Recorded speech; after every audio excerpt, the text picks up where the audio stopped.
nuestros primeros invitados que ya están aquí en el estudio Mariano Velázquez de Onda Regional. Pero antes de presentarlos, para que nos pongamos en contexto, porque vamos a hablar de cómo luchar contra la contaminación del aire, contra la polución, vamos a contarles que durante 2024 la estación medidora de la calidad del aire en San Basilio, en Murcia, sobrepasó el umbral de contaminación por partículas finas del tipo PM10 hasta en 38 ocasiones. En Lorca, el medidor lo superó con 45 veces, superando el máximo permitido de 35 días con más de 50 microgramos por metro cúbico.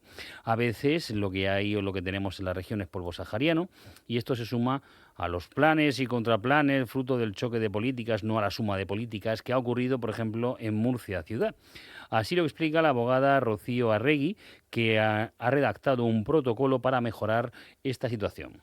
Tenemos unos niveles absolutamente inaceptables y además solamente concentrados en Murcia, a veces en Lorca, a veces en Cartagena, pero la tónica, la permanencia de la nube roja que habla de mala calidad del aire en las aplicaciones es siempre en Murcia ciudad y no tenemos esa conciencia. Esta contaminación provoca el desarrollo de enfermedades como el EPOC o el cáncer de pulmón, aunque no son las únicas. Escuchamos a José Antonio Ros, que es neumólogo en el Hospital Virgen de la Rixaca. Tenemos partículas muy pequeñitas, partículas inferiores a 2,5 micras. Esas no solo llegan al alveolo, sino si son muy pequeñitas son capaces de llegar al torrente circulatorio y generar problemas a otro nivel, ¿no? Y se han descrito en la situación de picos, por ejemplo, mayor infarto, mayor ictus. Otra de las posibles medidas sería la aplicación de las zonas de bajas emisiones, algo que debería haber entrado en vigor en 2023, que luego se retrasó a 2024 y que algunas ciudades se resisten a hacer, como por ejemplo en Murcia, y esto afectaría a aquellos municipios superiores a 250.000 habitantes. Además, habría que estudiar, o hay que estudiar muy bien, en qué zonas se debe aplicar ese espacio de zonas de bajas emisiones, como nos recuerda el profesor de la Universidad Politécnica de Cartagena, Salvador García Ayllón. A lo mejor uno puede poner en Murcia un perímetro de restricción en la zona centro y no tendría ninguna efectividad la medida. ¿Por qué? Porque realmente, de hecho, hemos estudiado los patrones de distribución, la correlación entre lo que es el tráfico y la contaminación, y la zona que tiene más carga y que es un poco la que es la arteria, digamos, donde habría que actuar primero, la ronda oeste. Sea por iniciativa estatal, regional, municipal o voluntaria, está claro que los ciudadanos tenemos que cambiar nuestros hábitos y poner limitaciones para mejorar nuestra salud. Escuchamos a la abogada Rocío Arregui.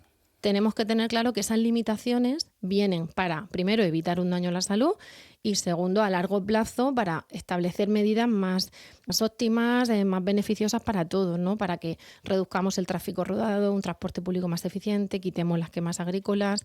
Se puede hacer y, evidentemente, pues nos toca a veces hacer un esfuerzo, pero va a merecer la pena.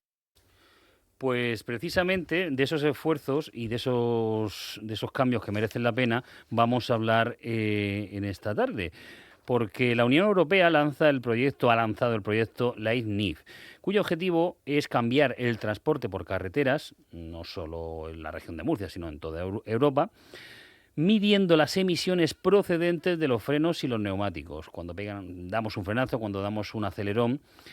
LIFE-NIF es un proyecto que cuenta con financiación europea y que viene programada desde 2023. La consultora de innovación Paudire, con sede en la ciudad de Murcia, coordina este proyecto conjunto con otras instituciones, otros organismos como el Instituto Nacional de Investigación de Carreteras y Transportes de Suecia. Y todo ello en beneficio y a la búsqueda de una mejor salud. Nos acompañan aquí en el estudio Mariano Velázquez precisamente los impulsores y fundadores y gestores de Paudire. En concreto, Pedro Miguel Martínez, muy buenas. Buenas tardes. Estaba mirando a ver quién estaba de los dos más cerca. Y Álvaro Romero, muy buenas. Buenas tardes. Bueno, ¿en qué se basa, en qué consta, qué es exactamente este proyecto LIFE-NIF? Pues todos tenemos muy claro la contaminación que producen los tubos de escape de los vehículos, los vemos y sabemos el daño que hace a la salud, pero sin embargo no todo el mundo tiene claro que hay una serie de partículas, micropartículas, que emanan del desgaste de los neumáticos, que salen de los frenos, como has comentado, del desgaste de los frenos, e incluso que provienen del propio desgaste de los asfaltos. Eso no se ve y no se tiene conciencia de peligro. Sin embargo, la Unión Europea ha identificado que el potencial dañino para las personas está al mismo nivel que las partículas que se derivan de los tubos de escape de los vehículos. El proyecto LiveNIF lo que viene es a establecer una nueva metodología que no existe hasta ahora para poder medir en tiempo real la contaminación existente en un entorno urbano, lo cual va a permitir, con además sistemas de modelado de información, saber hasta qué punto esas micropartículas que están flotando en el aire pueden ser perjudiciales para las personas en un tiempo real. Y para ello pues se ha organizado un consorcio compuesto por empresas, grupos de investigación, administraciones públicas, y de hecho el Ayuntamiento de Murcia va a ser protagonista en este proyecto, porque uno de los demostradores en el que se va a hacer, en el que se va a medir de manera en tiempo real la contaminación, va a ser en las calles del Ayuntamiento de la ciudad de Murcia. Pero eso queda como muy bien, pero ¿cómo se hace eso? Bueno, eso ahora la investigadora que dirige el proyecto, Carmen Barrios, probablemente nos podrá decir con más detalle cómo a nivel técnico, pero básicamente desarrollando sensores específicos que son capaces de captar esas partículas, montándolos en un vehículo que está circulando en una situación real por las calles de la ciudad, y combinando esa información que recibimos con la información de las estaciones meteorológicas que están ubicadas en distintos puntos de la ciudad, de manera que podemos tener un mapa conjunto donde podemos discriminar qué partículas provienen de las fuentes que hemos dicho, qué partículas provienen, por otra parte, de tubos de escape de vehículos y qué partículas pueden provenir de otros contaminantes que hay. Pero, es decir, a partir de ese modelo, que es una especie de prueba, se va a saber lo que se desgastan los neumáticos al circular. Vamos a saber cuánto está emitiendo cada coche en condiciones reales cuando circula por la ciudad, y vamos a poder extrapolarlo en función de los miles de coches que están funcionando cada día en una zona urbana. Por lo tanto, se va a poder medir con bastante precisión cuántos contaminantes tenemos en la calle por la que vamos andando todos los días los que vivimos en una ciudad. Pero eso en tiempo real, contando, sabiendo o intuyendo o aproximándonos a los coches que circulan en base, digamos, a esa prueba previa. Exacto. La prueba previa nos va a permitir saber qué cantidades se están emanando al ambiente, cuántas partículas en suspensión hay en un momento dado, y luego se van a hacer modelos para simular efectivamente, en función del número de vehículos que haya en un momento determinado circulando por la ciudad, cuánta contaminación tenemos en un momento o en otro y de qué calidad. Eso va a permitir a las administraciones públicas adoptar medidas tan importantes como se ha dicho justo en la introducción, restringir o no el tráfico rodado en una ciudad, pero, por ejemplo, establecer a nivel europeo qué tipo de materiales tienen que ser los utilizados para fabricar neumáticos, qué tipo de materiales tienen que ser utilizados para fabricar discos de freno, o qué tipo de materiales podemos utilizar cuando fabricamos un asfalto, porque como todo está degradándose continuamente, vamos a poder actuar directamente sobre el diseño de las ruedas que compramos y los equipos que tenemos. Eso es muy importante. Eso contando con el margen de aquellos vehículos que no pasan la ITV o se les están despistados y tienen neumáticos que prácticamente se descascarillan. Literalmente se caen a trozos. No, Álvaro, cuéntanos, ¿cuándo empieza esta prueba? ¿Si ha empezado ya? No, aún no ha empezado. Estamos en una fase aún inicial. Ahora la investigadora nos contará.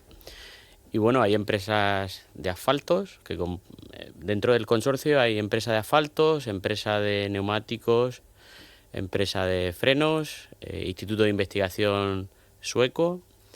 Y lo que hemos hecho ha sido unir, desde Murcia hemos conceptualizado el proyecto, le hemos dado forma y hemos conseguido la financiación para que se ejecute. ¿Vale? Entonces, pues es bastante importante, bastante complejo, y lo que consideramos es que empezamos a tangibilizar algo que para la sociedad es intangible.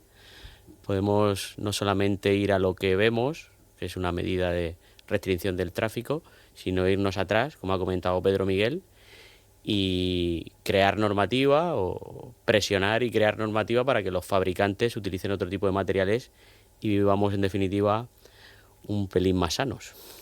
Claro, esto lo lidera o lo asume o lo coordina Paudire. ¿Esto cómo se gesta? ¿Dónde nace la idea, esa chispa creativa? Bueno, arranca... Mucho os habéis mirado para decidir dónde No, es que es muy arranca la lento, chispa. esto es muy lento. Nosotros en Paudire lo que hacemos es vamos y venimos desde el mundo de la investigación y el de la empresa todo el tiempo. Hablamos con investigadores, Consejo Superior de Investigaciones Científicas y universidades españolas. En este caso, Carmen Barrios tenía parte de la idea del proyecto, pero eso hay que ir aterrizándolo. Y bueno, lo hemos ido llevando a empresas durante meses hasta conformar el proyecto con los socios adecuados. Todos te dicen que sí, adelante, entonces redactas una propuesta, lo presentas en Bruselas, esperas unos cuantos meses, 6 meses, no muchos, 6. Ah, bueno. Y definitivamente se aprueba y ya tienes la financiación para arrancar y poder actuar en el proyecto. Bueno, pues aquellos, por lo que explicabais o comentabais, aquellas empresas que participan, además de la consultora Paudire, son Iser Breakers, RDT Ingenieros, CHM Obras, el Centro Tecnológico de la Construcción de Murcia, la Universidad de Sevilla, el Instituto de Investigación de Suecia que decíamos antes, Desarrollo e Innovación en Biotecnología Sanitaria de Elche y el CIEMAT, el Centro de Investigaciones Energéticas, Medioambientales y Tecnológicas. Y como miembro del CIEMAT y por alusiones, porque lo dejáis todo, que nos lo explique Carmen. Saludamos a la investigadora que ya nos está oyendo de la Unidad de Emisiones Contaminantes, a Carmen Barrios. Buenas tardes, Carmen. Hola, buenas tardes. Sí, yo trabajo para el Centro de Investigaciones Energéticas, Medioambientales y Tecnológicas en el centro de Madrid, en la Unidad de Emisiones Contaminantes, y soy la responsable del grupo de emisiones de vehículos. Y bueno, he estado oyendo lo que habéis hablado. A ver, y pues sí. ¿les vas a reñir en directo en antena? Espero que no, No, Carmen.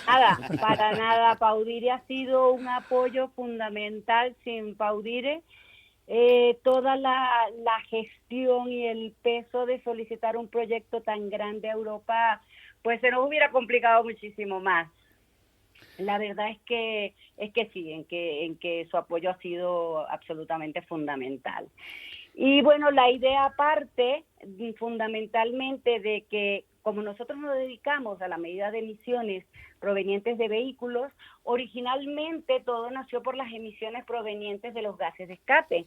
Nosotros teníamos vehículos, los vehículos más antiguos emitían partículas grandes, por lo tanto con medir su masa ya era suficiente, y a medida que evolucionó la técnica, sobre todo la mejora en la alimentación de los motores, pues esas partículas se hicieron cada vez más pequeñas, entonces medir el número y el tamaño era cada vez más importante.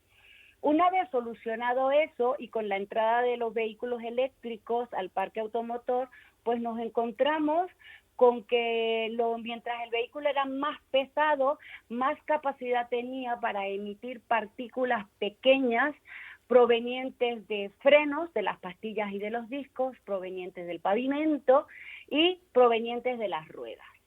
Entonces, esta es una preocupación que nació o que ya estaba latente en 2019 en un trabajo, en una estancia que estuve en el JRC, en el Joint Research Center de ISPRA, y ya empezaba a preocuparnos esa situación.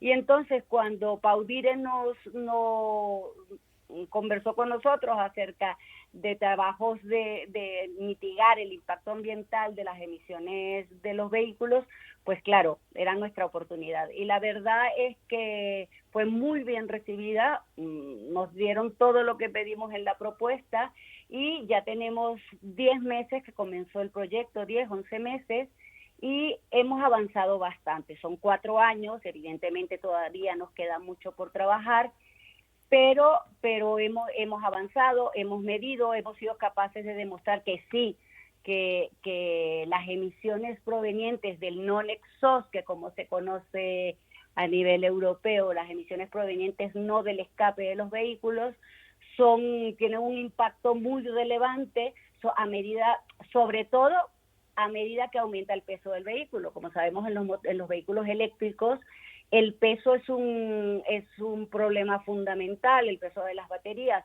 Llegan a pesar el 50% más que un equivalente en combustión. Y eso hace que emitan muchas más partículas del no escape que los motores de que los vehículos de combustión, con motores de combustión que pesan mucho menos. Entonces, bueno, de eso va la investigación. Vale. Estamos encontrando cosas muy, muy interesantes y sobre todo con la dificultad de medirlos, porque hasta ahora no lo ha hecho nadie. Entonces lo estamos haciendo nosotros por primera vez. Aludían sus compañeros desde Paudire, sus compañeros de proyecto, a usted en algo muy concreto. ¿Cómo se puede saber técnicamente y en tiempo real si este proyecto estuviera ya funcionando u operativo, que por ejemplo en tal vía existe una concentración de micropartículas para que así la administración, como nos explicaba Pedro Miguel, actúe en consecuencia? ¿Cómo se puede técnicamente? A ver, técnicamente, precisamente nosotros estamos desarrollando equipos para que sean capaces de medir las emisiones de las partículas provenientes del elemento correspondiente y ser capaces de relacionarlos con la actividad del vehículo, es decir, con su conductor, su velocidad, la orografía del terreno, y todo esto en tiempo real, en 0,1 segundo. Bueno, real, lo que llamamos real es eso, o sea, una medida cada 0,1 segundos nos da a nosotros lo que llamamos tiempo real en ciencia. Y sí, se hace con un laboratorio móvil, y dentro del laboratorio móvil, tal y como se está haciendo ahora con las partículas de combustión, ahora se van a hacer con las partículas que no vienen del escape. Y Pedro, por ejemplo, ¿esto sería solo en la ciudad de Murcia, en toda la región, o solo en su fase piloto en Murcia? Se va a hacer un piloto en la región de Murcia. Toda la región. Perdón, en la ciudad de Murcia, y vamos a tener otro piloto en Alemania. En otro municipio de Alemania, donde vamos a intentar, ya que los climas son diferentes, también comprobar distintas condiciones atmosféricas. Piensa que cuando entre en escena RDT Ingenieros, que se va a encargar de todo el modelado, van a tener en cuenta información medioambiental, flujo de viento, de aire que se pueda mover en la zona. Es decir, es algo muy complejo y tenemos que tener en cuenta distintas variables meteorológicas, además de España. Y siguiendo en esa línea, por ejemplo, Álvaro, ¿dónde estáis encontrando quizá más complejidad a la hora de poder fijar o que eche a andar el proyecto? Bueno, estamos en una fase inicial ahora mismo de laboratorio y bueno, la complejidad aún es pronto para saberla. Cuando haces algo por primera vez, si vas a diseñar un dispositivo por primera vez y lo vas a escalar, hay dos fases, la fase investigación, fase laboratorio, y cuando vas a la realidad, habitualmente el laboratorio está más controlado. Cuando vas a la calle, pues pueden suceder cosas, ¿vale? En esa escala, en todos los proyectos de investigación, cuando escalas y haces más grande la prueba y la sacas del laboratorio, se te puede ir. Vuelves a iterar y vuelves a ajustar, ¿vale? Y eso es un poco la dinámica. Además, tengamos en cuenta que vamos a 2 o 3 geografías distintas, ¿vale? En el escalado normalmente es donde está el problema. Bueno, es de pasar de la probeta a la grande. calle. Carmen, una duda, a ver si me puedes ayudar a resolverla. ¿Dónde se pueden generar más partículas de las que venimos hablando, derivadas de las ruedas, frenos y pavimentos? ¿En una calle, por ejemplo, atestada de tráfico, donde todos van en primera y frenan con semáforos continuos y pasos de cebras? ¿O en una vía, la misma vía de misma distancia, donde los coches circulan rápidamente? Claro, lo que me dices es muy, muy representativo. En la ciudad, donde estamos continuamente frenando, es de esperar que la mayor emisión sea la proveniente de los frenos, que suelen ser partículas metales pesados. Y en una zona de tráfico más ligero, la tendencia es a que sean mayores las provenientes de las ruedas, que son los microplásticos, de los que tanto hablamos, que luego van a las aguas. Aquí, antes de arrancar, imagino que lo podrías haber escuchado, hemos oído al profesor Salvador García Ayllón de la UPCT de Cartagena, que lo que venía a decir, pues ha sido un despiste nuestro porque lo hemos puesto al inicio, pero venía a decir, y ya se lo comento yo, que en la ciudad de Murcia, donde más picos de contaminación o micropartículas se ven son las zonas cercanas a la Ronda Oeste, que es la autovía A30 que pasa camino de Cartagena junto con el nudo de la A7 y circundan la ciudad de Murcia. Ahí, en ese caso, eso es tráfico intenso, pero no va frenado. Ahí circula bien y es, por ejemplo, muy cerca de aquí, donde están estos estudios, donde está la autovía y donde está la estación medidora de San Basilio. De ahí que tantas veces de un pico superior. En este caso, y ya lanzo la pregunta a los tres, es la Ronda Oeste la que genera muchos problemas. Eso y el barrio del Carmen. Sí. Pero es la autovía y esto ya es una cuestión que las administraciones que hay que tocar son las nacionales. Claro, yo por mi parte el problema no radica, pues nosotros podemos medir en cualquier parte, en autovía, en carretera, en cualquier parte, porque acuérdate, es un laboratorio móvil, es un coche más cargado con equipos. El problema siempre precisamente son las administraciones que nos dejen y tanto que son las administraciones trabajar en esos sitios y sobre todo cuando estemos trabajando con pavimentos, porque los pavimentos también tienen mucha influencia sobre las emisiones de resuspensión de los neumáticos de los otros coches y no del tuyo propio. Y bueno, eso va a requerir mucha ayuda de las administraciones, pero para eso Álvaro y Pedro están que ni pintados para conseguirlo. Bueno, pues por alusiones, ¿qué decís? A ver, este tipo de proyectos donde la I+D tiene un papel trascendental para que podamos conseguir soluciones que permitan una mayor calidad de vida de las personas en núcleos urbanos e interurbanos. El hecho de que la Administración Pública Europea apoye este proyecto hace que podamos tener un impacto, como he dicho al principio, a nivel legislativo más allá de lo que es el Ayuntamiento de Murcia o la región de Murcia.